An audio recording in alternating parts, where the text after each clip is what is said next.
Air pollution in a city like Delhi is a major problem. It's a major health issue. A recent WHO report found that 15 of the 30 most polluted cities in the world are here in India. It particularly affects children who are breathing in particulate matter from vehicles, which can cause deformities to their lungs, can cause asthma, can cause other chronic health diseases. This is a major issue.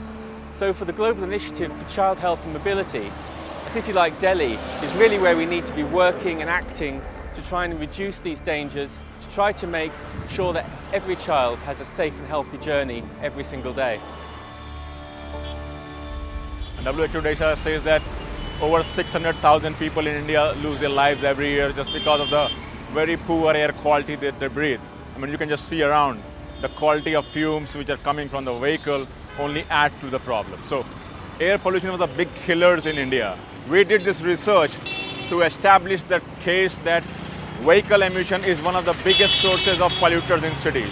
Apart from the visible black smoke, there are very small, minute particulate matter which they breathe, and these particles go and stuck your lungs. They can't come out, which causes respiratory diseases and even lung cancer.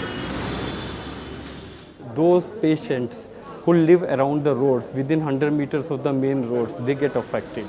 Small babies, they get affected. Kids are growing. Because they are growing and their lungs are immature.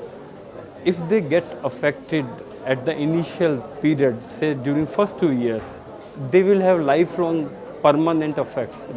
We can say they can have persistent problem throughout their life. It is a kind of a national crisis that we are talking about. So in this city today, when you see the kind of pollution happening, the exposure, that is what we are inhaling, what is happening within our breathing zone. It is significantly high. And from that perspective, particularly those who are very vulnerable in the city, the elderly, the children, those who are suffering from all kinds of respiratory problems, imagine that what kind of health risk is for them to breathe this kind of air. And children have the right to breathe clean air. Children have the right to be able to go to school, to learn and come back. We think it's absurd that developed countries can still dump 15-year-old vehicles in developing countries. So basically they're exporting their environmental pollution to developing countries and developing country cities, where they will still be driving around for 10 years. They failed the emissions tests in the developed countries, so we export them to Africa, where they'll still be polluting for another 10, 15 years. That is causing massive amounts of urban air pollution. This is why the Global Fuel Economy Initiative is very relevant, because without doing something about the efficiency of the vehicles that are going into these developing countries, we'll continue to suffer major urban air quality problems.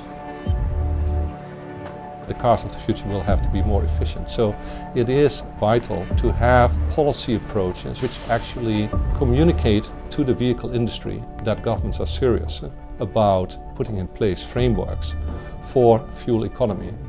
Like, we know that the number of cars is still rising dramatically. We know also that cars in the developing world will be on the road for about 15 years or longer. So if we can make certain that the fuel economy of these cars is actually going to be much more stringent than what we have now, then this is a key part of the solution.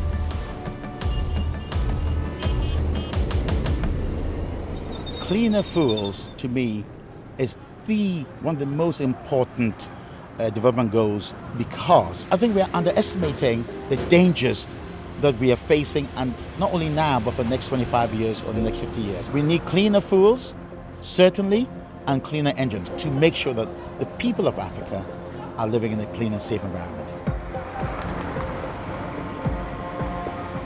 There are not many places in which the world of environmental protection comes together with the world of road safety. It's incredibly important that we're bringing together a whole range of issues which impact on children into one initiative, the Global Initiative on Child Health and Mobility. What we really need is practical action, practical solutions. At FIA Foundation, we're able to draw on some of the world's experts to help to frame those solutions. And I think bringing together the concepts and the issues around the climate, around road safety, around air quality, which is becoming increasingly worrying, is absolutely right if we're going to be able to come up with those solutions to begin to actually make something real of those global agreements.